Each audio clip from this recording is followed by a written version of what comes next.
अरे अब सुंदर खूबसूरत बीवी की चाह किसे नहीं होती, लेकिन क्या हो जब बीवी की खूबसूरती ही पति के लिए सर दर्द बन जाए। देखिए जरा। चलो ना कहीं घूमने चलते हैं। हमारी शादी को इतने महीने हो गए हैं और हम दोनों कहीं घूमने नहीं गए। बाहर तक नहीं निकलने देती हो। चलो ना।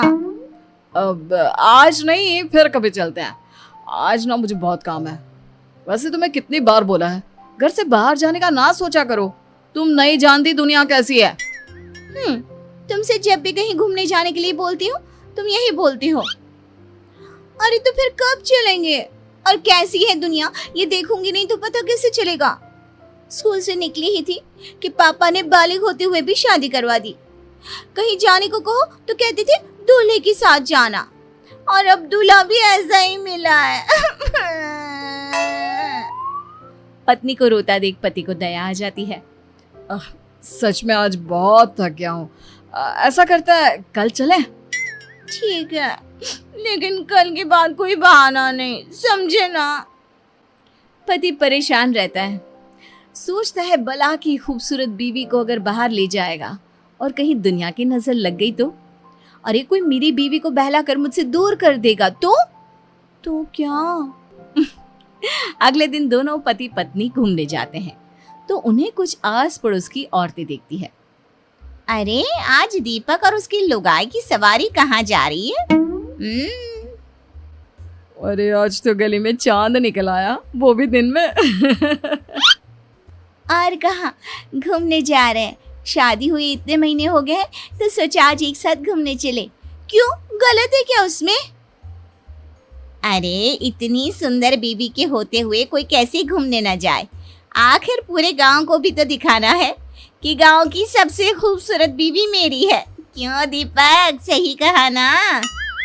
नहीं काकी, ऐसी कोई बात नहीं है। कौन अपनी बीवी की खूबसूरती की नुमाइश करता है? अरे तो क्या हुआ अगर वो सबको दिखाना चाहता है। वैसे भी हर आदमी की किस्मत थोड़ी ना होती है दीपक की किस्मत जैसी कि सबसे खूबसूरत लड़की उसकी बीवी बन जाए। काकी ऐसा ना बोलो। मैं जितनी खूबसूरत हूँ ना, मेरा दीपक उतना ही समझदार और सुलझा हुआ है। उसने मुझसे शादी मेरी खूबसूरती देखकर थोड़ी ना की थी, अपने लिए मेरा प्यार देखकर किया। क्यों दीपू, सच कहा ना मैंने? हाँ बिल्कुल सच मेरी बुलबुल। कुछ दिनों बाद पति अपने दफ्तर काम पर जाता है। मैंने सुना है वो अपना दीपक नहीं है, उसकी शादी हमारे गांव की सुंदरी कोमल से हुई है। क्यों सच्ची? ऐसी बात है तो दीपक की तो लॉटरी लग गई। अरे क्या किस्मत है उस लड़के की, इतनी अच्छी नौकरी और घर में सुंदर सी छोकरी। अरे लड़के की तो लाइफ सेट है। किस्मत चमक गई है दीपक की शादी के बाद से। अरे कैसे ना चमके, सब कोमल की वजह से, नहीं तो तुम्हें लगता है उसे कोई पूछता भी होगा। हाँ ये तो सही कहा, जिसकी बीवी कोमल जैसी हो उससे कौन बात नहीं करना चाहेगा। अरे पता नहीं कब हमें बुलाएगा खाने में। दीपक अपने साथ काम करने वालों की बातें दूर से सुन रहा था। उसे अजीब सा फील होता है कि लोग उसके बारे में क्या क्या बात कर रहे हैं। बात तो सही है, कल तक मेरे घर क्या मुझसे बात भी कोई नहीं करना चाहता था, लेकिन जब से शादी हुई है हर किसी को दीपक के घर आना है, उसे अपने घर बुलाना है। यार मेरी पहचान क्या मेरी बीवी से ही रह जाएगी? शाम को, सुनो ना दीपक, बाजार चलते हैं। वो कुछ ना घर का सामान लाना था, मैं अभी तैयार होकर आती हूँ। क्यों, तैयार ही तो हो, और कितना तैयार होगी? और क्या है जब देखो बाहर भागने की लगी रहती है। क्यों? हाँ मुझे टाइम नहीं है, तुम खुद ही चले जाना। दीपक का रवैया अब तो बीवी के लिए इतना गंदा हो जाता है कि उसकी बीवी परेशान सी रहने लगती है। कुछ दिनों बाद, सुनो दीपक, मेरी माँ बहुत बीमार है। मैं सोच रही थी अगर कल तुम मुझे मेरी माँ के वहाँ छोड़ आती तो। वैसे भी अब मन नहीं लगता मेरा इस घर में, न जाने तुम्हें क्या हो गया है। हाँ बेटा, कल ऐसा कर बहू को उसके मायके छोड़ा। आजकल बहू काफी गुमसुम सी रहने लगी है, बच्ची ही तो है और तू भी तो वक्त नहीं देता। लेकिन माँ मुझे काम है, मुझे दफ्तर भी जाना है, और क्या जरूरत है वहां जाने की? क्या तेरा काम बहू से ज्यादा जरूरी है? क्या हो गया है बेटा, क्यों तू ऐसा हो गया है? तू तो ऐसा नहीं था, कितना खुश था बहू से शादी करने के लिए, अब क्या हो गया? हाँ दीपक, मैं कुछ दिनों से देख रही हूँ तुम कुछ अजीब सा बर्ताव कर रहे हो। क्या हुआ? मुझसे कोई गलती हुई है जिसका तुम्हें बुरा लगा है? अरे मुझे क्या हो गया, और मैं कौन सा जरूरी हूँ कि मुझे कुछ हो और उसका किसी पर असर पड़े। कोई बात नहीं है, मुझे बस टाइम नहीं है, तुम खुद ही अपने मायके चली जाओ, और अब मैं इस बारे में किसी से बात नहीं करना चाहता।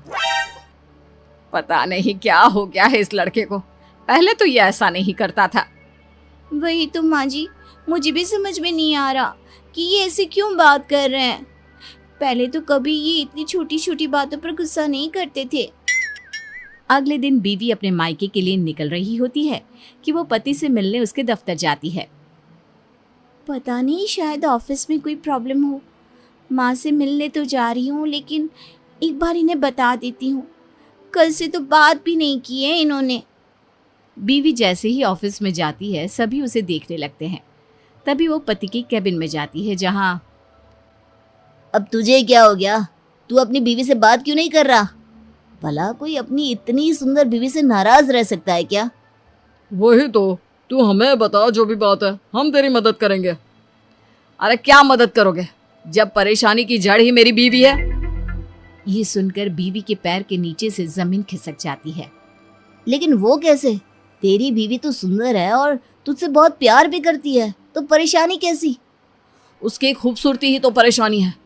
मैं जब भी उसके साथ कहीं जाता हूँ ना, तो लोग मुझे ऐसे देखते हैं जैसे पता नहीं क्या देख लिया हो। शुरू में तो मुझे अच्छा लगता था, लेकिन जब लोगों के मन की बात जानी ना कि असली बात क्या है, तब मुझे बहुत बुरा लगा। लोग मेरे बारे में एक ही चीज सोचते हैं कि मेरी कितनी अच्छी किस्मत है, मुझे कोमल जैसी खूबसूरत बीवी मिली। लोगों को यकीन नहीं होता कि मेरे जैसे को कोमल जैसी बीवी मिल सकती है। लोगों को ऐसा लगता है कि मैं कोमल के लायक नहीं, मैंने कोमल को फंसाया है। सब जगह बस कोमल कोमल कोमल। कोमल के आगे तो मेरा कोई वजूद, कोई पहचान ही नहीं है। अगर कोमल मेरी बीवी नहीं होती ना, तो आज मेरी जिंदगी ऐसी नहीं होती।